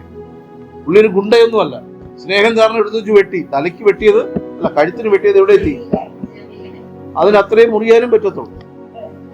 ഇങ്ങനെ നല്ല ഗുണ്ടയായിരുന്നെങ്കിൽ വെട്ട അവിടെ തന്നെ വീണാനെ. കർത്താവ് എടുത്ത് ചേർത്ത് വെച്ചു കൊടുക്കും. ഹല്ലേലൂയ. ഇവിടെ കണ്ടോ, അപ്പോൾ അവൻ മുന്നമേ തന്നെ വാങ്ങിയതും കൊണ്ട് എന്ത് ചെയ്യുന്നുണ്ട്? ഇത് വേറെ എവിടെയും കൊണ്ട് ഭദ്രമായി വെച്ചോ? ഇങ്ങനെ ഭദ്രമായി വെച്ച വേറൊരുത്തനുണ്ട്. ആരാ? എലീശയുടെ ഒരു കൂട്ടുകാരനുണ്ട്, ഗേഹസി. ഉറപ്പായിട്ട് പിടിക്കുമെന്നറിയാം ഗേഹസി. എന്തെങ്കിലും കാണിച്ചുകൊണ്ട് വന്ന പ്രവാചകൻ ഇങ്ങനെ ചിരിച്ചുകൊണ്ടിരിക്കും, നന്നായിട്ട് അറിയാം. അവിടെ പുള്ളി എന്ത് ചെയ്യുന്നറിയാം? ഈ സമ്പത്തിനെ, നൈമാന്റെ നിന്ന് വാങ്ങിയ സമ്പത്തിനെ വീട്ടിൽ കൊണ്ട് ഭദ്രമായി വച്ചിട്ടാണ് വന്നത്. കേറിയ പാടെ ചോദിച്ചു, മോനെ ഞാൻ നിന്റെ കൂടെ ഉണ്ടായിരുന്നതാണ്, നീ അവിടെ തന്നെയാണ് പോയത്? പിന്നെ അവിടെ തന്നെയാണ് പോയത്. നയമാന്റെ കുഷ്ഠം പുറത്തേക്കുണ്ടോ, അതെല്ലാം ഇവിടെ വരും. പക്ഷെ ഇവിടെ കർത്താവ് കണ്ടോ, പുതിയ നിയമത്തിന്റെ ശക്തി കണ്ടോ? അവന് വീണ്ടും വീണ്ടും കൂട്ടായ്മ കൊടുക്കുന്നതേ. ഹല്ലേലൂയ. തള്ളിക്കളയാതെ എനിക്കും നിനക്കും ഇപ്പോഴും, അവനെ ശ്രദ്ധിക്കുവാൻ, ഇപ്പോഴും എനിക്കും നിനക്കും കൂട്ടായ്മ തരുന്ന ദൈവം. ഹല്ലേലൂയ. നമ്മുടെ കയ്യിലും ചിലത് തൂക്കി പിടിച്ചോണ്ട് നടപ്പില്ലേ? നമ്മൾ പിന്നെ വലിയ വായി പറയും യേശുവിനെ ഒറ്റി കൊടുക്കാൻ പറ്റുന്ന ഒന്നുമില്ല. ഞാൻ ഇതിനകത്തൊന്ന് അങ്ങോട്ടും ഇങ്ങോട്ട് വായിച്ചാൽ മതി, തെളിയിച്ചാൽ ഇഷ്ടം പോലെ നടക്കും. ഹല്ലേലൂയ. കർത്താവിന് ഒറ്റി കൊടുക്കാനുള്ളത് തന്നെയാ. ഇനി അതിന്റെ അനന്തര ഫലം മരണമാണ്. അടുത്ത വായിച്ചേ. കണ്ടോ, ഇവൻ പല ദിവസങ്ങളിലും ഇതിനെ കൊണ്ട് എന്ത് ചെയ്യാണ്? ഈ പണസഞ്ചിയും കൊണ്ട് യൂദ ഇങ്ങനെ യേശുവിന്റെ അടുക്കൽ നിന്ന് ചിരിച്ചുകൊണ്ട്, കർത്താവെ ഞാൻ 12 കൊട്ട അപ്പമൊക്കെ വാങ്ങിച്ചിട്ടുണ്ട്, എല്ലാം റെഡി ആയിട്ടുണ്ട്, ഇനി മിച്ചം കുറച്ച് പൈസ ഉള്ളൂ, അതിന്റെ ഒരറ്റത്ത് 30 വെള്ളിക്കാശിന്. ഇതും കൊണ്ട് അവൻ 12 പേരുടെ ഇടയിൽ കൂടെ നടന്നു, യേശുവിന്റെ കൂടെ നടന്നു. യേശു ചെയ്യുന്ന അത്ഭുതങ്ങൾ കണ്ടു, അടയാളങ്ങൾ കണ്ടു, വലിയ വലിയ പ്രവർത്തികൾ കണ്ടു. അപ്പോഴും അവന്റെ മരണകരമായി അവൻ നശിപ്പിക്കേണ്ടുന്ന സാധനം കൊണ്ടാ നടക്കണേ. ഇതാണ് പറഞ്ഞ, കൂട്ടം തെറ്റി നടന്നാൽ കൂട്ടം തെറ്റും. ആമേൻ. ദൈവത്തിന്റെ കൂട്ടം വിട്ട് അകലുന്നതാണ് പാപം. അത് നമ്മളെ പാപിയാക്കി തീർക്കും. സമ്പത്തിൽ കുരുക്കും, അല്ലെങ്കിൽ പെണ്ണിൽ കുരുക്കും, അല്ലെങ്കിൽ പുരുഷനിൽ കുരുക്കും, ആസക്തികളിൽ കുരുക്കും, ലോക ചിന്തകളിൽ കുരുക്കും. ദൈവവുമായുള്ള കൂട്ടായ്മ വർദ്ധിപ്പിക്കുക. അപ്പൊ കണ്ടോ, പെസഹയുടെ പുളിപ്പില്ലാത്ത അപ്പത്തിന്റെ പെരുന്നാളായപ്പോൾ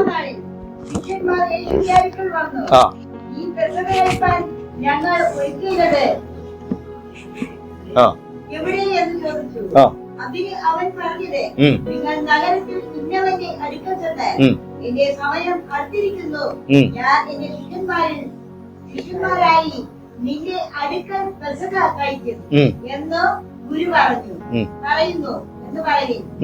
ശിഷ്യന്മാർ യേശു കൽപ്പിച്ചതുപോലെ ചെയ്തു. പെസഹ ഒരുക്കി. സന്ധ്യാസമയമായപ്പോൾ അവൻ 12 ശിഷ്യന്മാരോടും കൂടെ, എല്ലാം വേണ്ടാത്തോണ്ടാണ് വായിച്ചു പോയത്. അപ്പോഴും എത്ര പേരുണ്ട്? 12. ആ സംഖ്യ കർത്താവ് കുറച്ചു. നിങ്ങൾ വളരെ വേദനയോടെ വീട്ടിൽ പോയിട്ട് വാക്യം വായിക്കും. എന്നിലും നിങ്ങളിലും ഒക്കെ എവിടെയെങ്കിലും ഇതുപോലെ വെള്ളിക്കാശ് തൂക്കി വാങ്ങിച്ചു വെച്ചിട്ടുണ്ടോ? ഇതുപോലെ ചുമന്നുകൊണ്ട് നമ്മൾ നടക്കുന്നുണ്ടോ? നിത്യതയെ നഷ്ടപ്പെടുത്തുന്ന കെണിയാണെന്ന് ഓർത്തുകൊള്ളണം. കണ്ടോ, ആ പെസഹായുടെ അന്നും 12 പേരും അവനോട് കൂടെ മണിയറയിൽ പ്രവേശിച്ചു എന്നല്ല, മർക്കോസിന്റെ മാളിക മുറിയിൽ പ്രവേശിച്ചു. കരപറ്റൊരു മഹത്വം കൊടുത്താണ്ട്. ആമേൻ. അടുത്ത വാക്യം.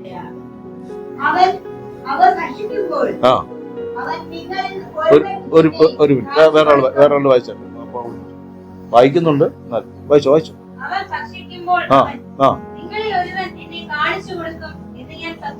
നിങ്ങളിൽ ഒരുവൻ എന്നെ കാണിച്ചു കൊടുക്കും. കണ്ടോ, ഈ 12 പേരിലൊരുത്തൻ എന്നെ കാണിച്ചു കൊടുക്കും. അപ്പോ നിങ്ങൾ കണ്ടോ, പത്രോസ് ഇത് കേട്ടിട്ട്, ടാക്സ് അടയ്ക്കുന്ന കാര്യം കേട്ടിട്ട് ഇങ്ങനെ ചിന്താകുലനായി വീട്ടിൽ വരുമ്പോ തന്നെ കർത്താവ് ചോദിച്ചു, പത്രോസ് നിനക്ക് എന്ത് തോന്നുന്നു? ഇവിടെ ഒരുത്തൻ മഹാപുരോഹിതന്റെ കൂട്ടായ്മയിൽ സാധനം മേടിച്ചു വെച്ചിട്ട് ഈ 12 പേരുടെ കൂട്ടത്തിൽ ഇരിക്കുമ്പോൾ കർത്താവ് ഒരു പ്രവചനം പറയുകയാണ്, ഇതിൽ ഒരുത്തൻ എന്നെ കാണിച്ചു കൊടുക്കും. അടുത്ത വാക്യം. അപ്പോൾ അവരെന്ത് ചെയ്തു? 12 പേരും ദുഃഖിച്ചു. ആണോ? 11 പേർ ദുഃഖിച്ചു. ഒരുത്തൻ ഹൃദയം അടഞ്ഞവനെ പോലെ ഇരുന്നു. എല്ലാം ശ്രദ്ധിക്കുന്ന കാര്യം, അവൻ ഫ്രീ ആയിക്കോളും. 12 പേരും കേട്ടു ഈ കാര്യം. 11 പേർക്ക് ഒരു പ്രശ്നം ഉണ്ടായിരുന്നില്ല. അവരുടെ ഹൃദയത്തിൽ അങ്ങനെ ഒരു ചിന്തയില്ല. എന്നാൽ ഒരുത്തൻ ഇതിൽ ഒറ്റുകാരനാണ്. ആമേൻ. അടുത്ത് അപ്പോൾ അവർ അത്യന്തം ദുഃഖിച്ചു. അടുത്ത് ഞാനോ കർത്താവേ, ഇത് ഓരോരുത്തൻ പറഞ്ഞു തുടങ്ങി. കരുപത്തിൽ മൊത്തം കൊടുത്ത ഉപവാസ പ്രാർത്ഥനയ്ക്കകത്ത്, കർത്താവേ, എന്റെ അകത്ത് നീതിയല്ലാത്ത, ന്യായമല്ലാത്ത, നിത്യതയെ നഷ്ടപ്പെടുത്തുന്ന എന്തെങ്കിലും സമ്പത്ത്, എന്തെങ്കിലും വിചാരങ്ങൾ, ചിന്തകൾ, ഇച്ഛകൾ, ആഗ്രഹങ്ങൾ, അഭിലാഷങ്ങൾ, ആസക്തികൾ, ഇങ്ങനെ എന്തെങ്കിലും വ്യാപാരമുണ്ടോ, എന്നിലുണ്ടോ അപ്പ, എന്നിലുണ്ടോ എന്ന് ദൈവത്തോട് ചോദിക്കും. ഹല്ലേലൂയ. ഉറപ്പായിട്ടും മറ്റവൻ ചോദിച്ചിട്ടുണ്ടാവില്ല, അവിടെ എഴുതിയിട്ടില്ല അങ്ങനെ. ശരിയല്ലേ? ശരിയല്ലേ? കള്ളം ചെയ്തവനല്ലേ കൂടെ തപ്പി നോക്കുള്ളൂ, അല്ലേ? എന്നിട്ട് നമുക്ക് മനസ്സിലാവൂലേ? എല്ലാം കണ്ടിട്ടാ കർത്താവ് ചോദിക്കുന്നത്, നീ ഇന്നലെ എവിടെയായിരുന്നു എന്ന് ചോദിക്കും. ആരാ നിന്റെ കൂട്ടത്തിൽ? ഇതാരാ നിന്റെ? യാക്കോബിനോട് ചോദിച്ചത് നിന്റെ പേരെന്ത്? യാക്കോബ് പിന്നെ ഇസാക്കിന്റെ അടുത്തായിരുന്നെങ്കിൽ എന്ത് പറഞ്ഞാന്? യേശാവ് എന്ന് പറഞ്ഞാൽ. എന്നാ പോയി പണങ്ങി വന്ന യാക്കോബിന് കാര്യം മനസ്സിലായി. ഇനി ആ പരിപാടി നടക്കുകയാണ്. രക്ഷിക്കപ്പെട്ട് സ്നാനപ്പെട്ട് സഭയോട് ചേർന്നവരോട് പറഞ്ഞു, ആ പരിപാടി നടക്കുകയല്ല, കള്ളം പറയുന്ന പരിപാടി നടക്കുകയല്ല, പറഞ്ഞാൽ കണക്ക് കൊടുക്കേണ്ടി വരും. മനസ്സിലായ കാര്യം? ഓരോ ഉപവാസ പ്രാർത്ഥനകളും ദൈവത്തോട് കൂടുതൽ അടുക്കുന്നതായിക്കൊള്ളട്ടെ. ഈ വചനങ്ങൾ നിങ്ങളുടെ ഹൃദയങ്ങളെ മതിക്കട്ടെ. ഈ വചനങ്ങൾ നിങ്ങളുടെ ഹൃദയത്തെ സ്പർശിക്കുമാറാകട്ടെ. ആമേൻ. വേഗത്തിൽ വേഗത്തിൽ ഈ കർത്താവ് ദാസന് കണ്ടോ, ഞാനോ ഞാനോ ഞാനോ എന്ന് ചോദിച്ച സമയത്ത് ഇതേ സെയിം ടൈമിൽ യൂദ എന്ത് ചെയ്യുന്നുണ്ട്? ഈ പാത്രത്തില് കൈ വയ്ക്കുന്നുണ്ട്.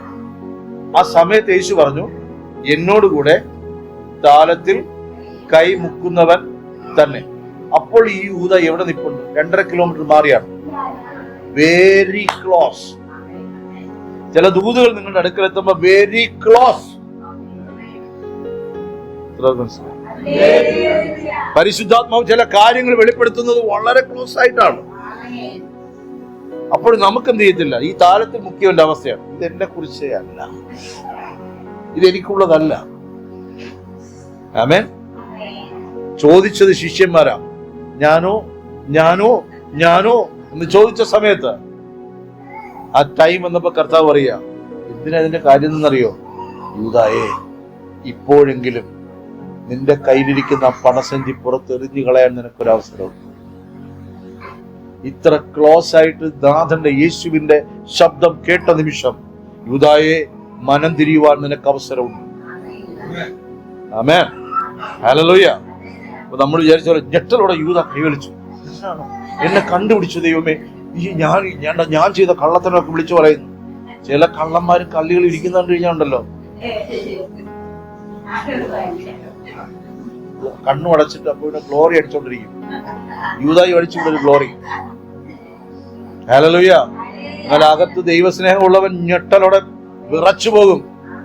എന്നെ കണ്ടോ കർത്താവേ, എന്റെ പാപങ്ങൾ നീ കണ്ടോ, ഞാൻ ആ കൂട്ടായ്മയിൽ നീ അറിഞ്ഞുവല്ലേ.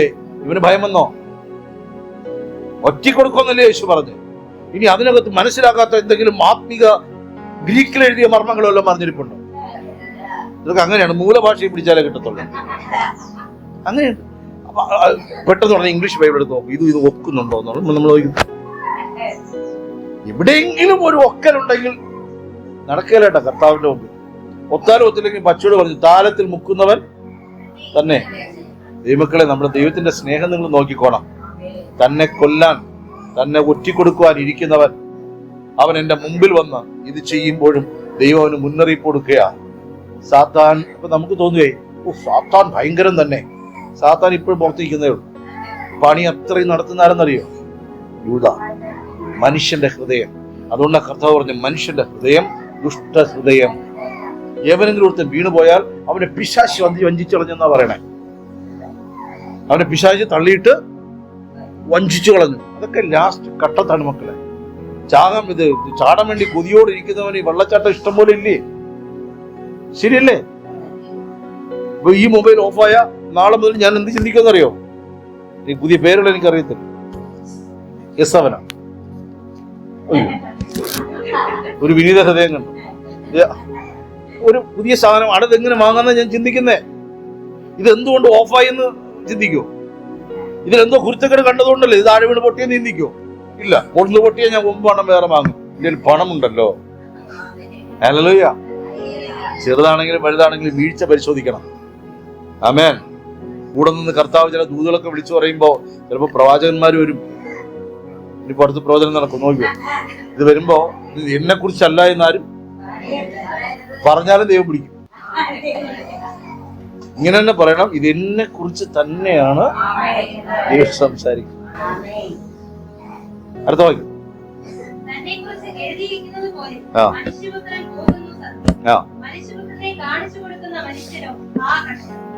കഷ്ടം. ഇവിടെ നമ്മൾ തിരിച്ചറിയണം സഹോദരാ, യേശുവിനെ അറിഞ്ഞുകൂടായിരുന്നോ യൂദാ പൊറ്റി കൊടുക്കുമെന്ന്? നമ്മൾ മറ്റേ തോട്ടത്തിൽ എന്തിനു പിശാചിനെ അനുവദിച്ചെന്ന് ചോദിക്കുമ്പോൾ കുത്തിയോളം പാടി തോട്ടത്തിൽ പരിശുദ്ധനുണ്ട്. ഹല്ലേലൂയ. നമ്മുടെ അകത്ത് പരിശുദ്ധനില്ലേ? പിന്നെ എന്തിനാ കൂട്ടായ്മയ്ക്ക് മാറിപ്പോയേ? അങ്ങനെ കൂട്ടായ്മ നമുക്കില്ലേ? ഇതിനാണ് യേശയ്യാ 30:31 പറയുന്നത്. യേശയ്യാ 30:1 പാപത്തോട് പാപം കൂട്ടുവാൻ തക്കവണ്ണം എന്നെ കൂടാതെ ആലോചന കഴിക്കുകയും എന്റെ ആത്മാവിനെ കൂടാതെ സഖ്യതയും ചെയ്യുകയും മിശ്രൈമ്യ നിഴലിൻ കീഴിൽ പാർക്കാൻ അയ്യോ കഷ്ടം. അപ്പൊ ദൈവത്തോട് സഖ്യതയില്ല, കൂട്ടായ്മയില്ല, ആലോചന ദൈവത്തോട് ചോദിക്കത്തില്ല, പാസ്റ്ററോട് ചോദിക്കും, ദൈവത്തോട് ചോദിക്കുകയല്ല. ചോദിക്കണമൊക്കെ എല്ലാം കഴിഞ്ഞതിന് ശേഷമാണ് കേട്ടോ. വിസ വരെ സ്റ്റാമ്പ് അടിച്ചിട്ട് ഫ്ലൈറ്റ് ടിക്കറ്റ് വാങ്ങിച്ചു വെച്ചിട്ട് ചോദിക്കും, ഇതൊന്ന് പ്രാർത്ഥിച്ചിട്ട് പറയണം, കുവൈറ്റിൽ പോകുന്നത് ദൈവഹിതമാണോ ഇല്ലയോ. 11:30 ഫ്ലൈറ്റാണ്. ഹല്ലേലൂയ. ബിലയന്മാരെ ബിലയാത്തികളെ പരിപാടി നടക്കുകയല്ല. അടുത്ത വാക്യം.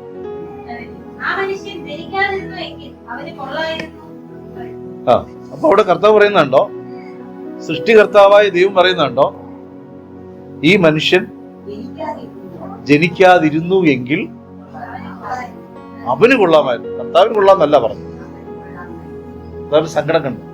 നമ്മൾ ആരെങ്കിലും നശിച്ചു പോകാൻ ദൈവം ആഗ്രഹിക്കുന്നു. സഭയിൽ ഒരു അവയവം നഷ്ടപ്പെട്ടു പോകാൻ ദൈവം ആഗ്രഹിക്കുന്നുണ്ട്. പക്ഷെ ചിലരങ്ങനെ നമ്മളങ്ങ് നഷ്ടപ്പെട്ടേ അടങ്ങുള്ളൂ. ഞാൻ ചാകും ചാകും ചാകും, എന്നെ അങ്ങ് കൊല്ല്, നമ്മൾ പിടിക്കണ്ട. മനസ്സിലാവുന്നുണ്ടോ? ഈ ചാകാൻ പോകുന്നതിന് എതിരെ ഒരു പുലി വന്നു കഴിഞ്ഞാൽ ഓട്ടം കാണും. ഇതൊക്കെ കുറെയൊക്കെ ഭയങ്കര വേഷം കെട്ടാണ്. മനുഷ്യരെ പ്രസാദിപ്പിക്കാൻ വേണ്ടി കാണിക്കുന്ന പരിപാടികളാണ് പലതും. ചെയ്ത തെറ്റിനെ ഓർത്ത് അനുതപിക്കുന്നവനെ ദൈവം അനുഗ്രഹിക്കും. മനം തിരിയുന്നവനെ ദൈവത്തിന് വേണം. വിശ്വസ്തരെയാണ് ദൈവത്തിന് ആവശ്യം. കർത്താവ് നോക്കുന്നത് എന്റെ ആകാര വടിവൊന്നുമല്ല. പുള്ളിയുള്ള ഒരു 6 അടി ഹൈറ്റ് ഉണ്ട്. അൽപാസിന് 6 അടി ഹൈറ്റ് ഉണ്ടെന്ന് തോന്നുന്നു. 6 അടി ഹൈറ്റ് ഉണ്ട്, ഒത്ത തടിയുണ്ട്, ആരോഗ്യവാനാണ്, ദൃഢഗാത്രനാണ്. ഇതൊന്നുമല്ല കർത്താവ് നോക്കും. അകത്ത് വല്ല വിശ്വസ്തത വല്ല ഉണ്ടെന്ന്. അതിന് ദൈവം പൊന്നു വിലയിടും. അതിന് ദൈവം വേറൊരുത്തിന് കൊടുക്കുകയല്ല. വായിച്ച ബാക്കി. അയ്യോ കേട്ടോ, കണ്ടോ? അപ്പൊ അവന് തിരിച്ചറിഞ്ഞില്ലേ ദൈവം കൊടുത്ത അവസരം. ഇനി ആരെങ്കിലും പറയും യൂദായ്ക്ക് അവസരം കൊടുത്തില്ല? കർത്താവ് പറഞ്ഞു, നീ തണ്ട കള്ള, നിന്നെ തന്നെ കുറിച്ച് പറഞ്ഞത്. അപ്പൊ അവൻ തിരിച്ചു ചോദിക്കും, ഞാനാണോ? നമ്മളാണെങ്കിൽ എന്ത് ചെയ്തേനെ? കടക്ക് പുറത്ത് ഇന്നലെ കണ്ടു ദർശനത്തിൽ, നീ പണം തൂക്കി വാങ്ങുന്നത് ഞാൻ കണ്ടു. ഞാനാണെന്നറിയോ? ദിവ്യാത്മാവുള്ള പുരുഷൻ. ഇതൊക്കെ പറഞ്ഞായിരിക്കും നമ്മുടെ വേലക്കാരൻ. ശരിയല്ലേ?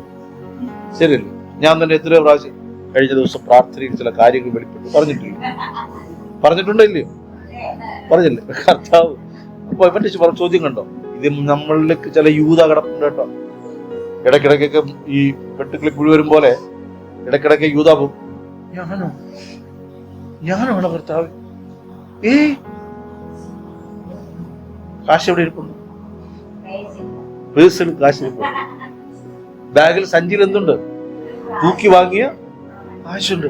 അതും വെച്ചുകൊണ്ട് ആ മനുഷ്യൻ ചോദിക്കുകയാണ്, എന്നെ കുറിച്ചാണോ ഈ പറയുന്നത്? ഞാൻ നീ തന്നെ. അടുത്ത വാക്യം.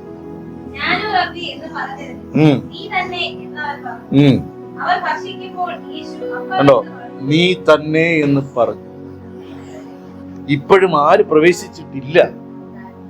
സാത്താന്റെ കയ്യിലേക്ക് വിട്ടുകൊടുത്തിട്ടില്ല. ഇതാണ് എന്റെ ദൈവം. ഹല്ലേലൂയ. അവൻ സാത്താൻ കിടന്ന് വട്ടക്കറങ്ങുന്നുണ്ട്. ഇവനെ പെട്ടെന്ന് യേശു ഒന്നും പെട്ടെന്ന് വിട്ടക്കി കൊണ്ട് തൂക്കി കൊല്ലായിരുന്നു. അവനുള്ള മരം റെഡിയാണ്, എല്ലാം റെഡിയാണ്, ഞാൻ എല്ലാം റെഡിയാക്കി വെച്ചിട്ടുണ്ട്. പക്ഷെ ആരും കൊടുക്കുന്നില്ല.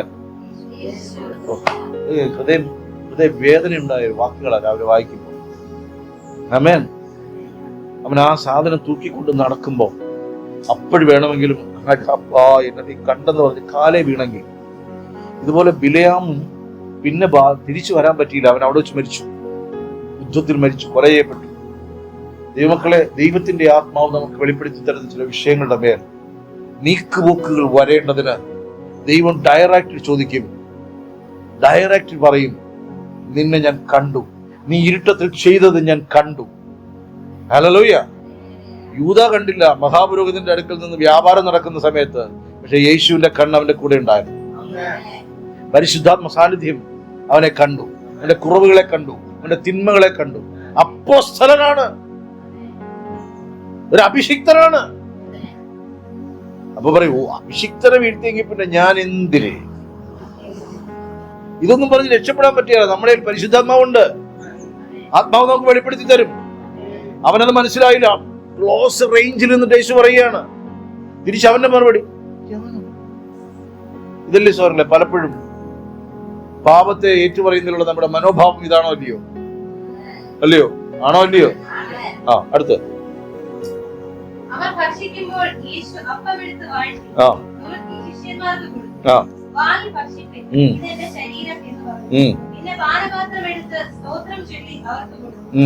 എല്ലാവരും ഇതിൽ നിന്ന് കുടിപ്പിൻ, ഇത് അനേകർക്ക് വേണ്ടി പാപമോചനത്തിനായി ചൊരിയുന്ന പുതിയ നിയമത്തിനുള്ള എന്റെ രക്തം.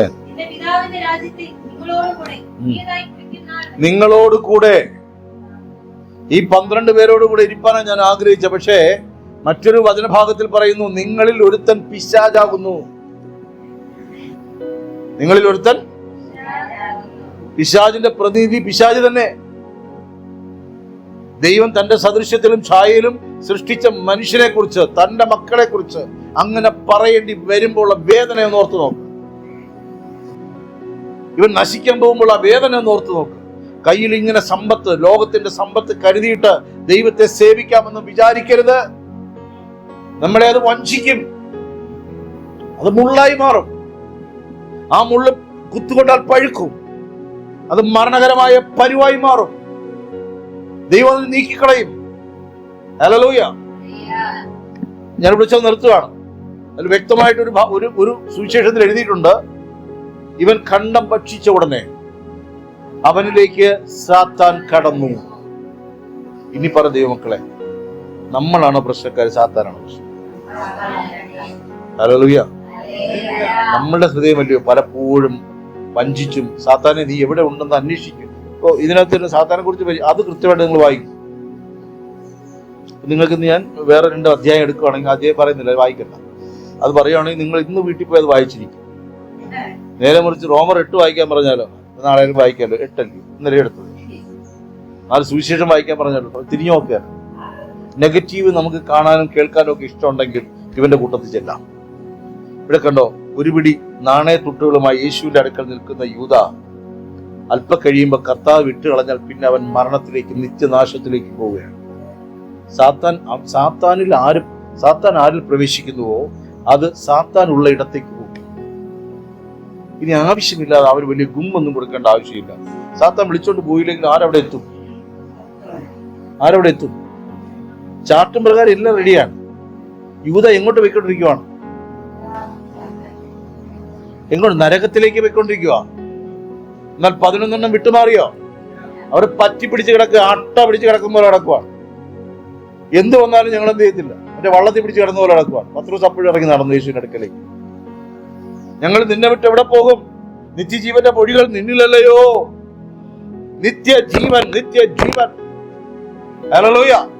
ഇത് വേണമെങ്കിൽ നാം അവിടെ എത്തണം. ആമേൻ. ഓർത്തു കൊള്ളണം, എന്നിലൊരു യൂദായുണ്ടോ? എന്നിലൊരു പത്രോസ് ഉണ്ടോ? സാധാരണ പച്ചയായ മനുഷ്യൻ. ഹല്ലേലൂയ. എനിക്കും നിനക്കും വേണ്ടത് ആ നാണയത്തുട്ടുകൾ ഈ മത്സ്യത്തിന്റെ അകത്ത്. ഇനി അത് പറയാനൊക്കെ ഒത്തിരി ഉണ്ടെങ്കിൽ അത് വിടുകയാണ്. എന്തിന് മത്സ്യത്തിന്റെ അകത്ത് കിട്ടുമെന്ന് ഇതൊക്കെ വച്ചിരിക്കുന്ന ഒരു ദൈവം എനിക്കുള്ളത് കരുതിയിട്ടുണ്ട്. തക്ക സമയത്ത് വലിച്ചു കരക്കിടാൻ പറയും. ഞങ്ങളുടെ ദൈവമക്കളെ ഇന്ന് ഓരോരുത്തരും നിങ്ങളുടെ ഹൃദയങ്ങളിലെ യൂദായെ വെട്ടി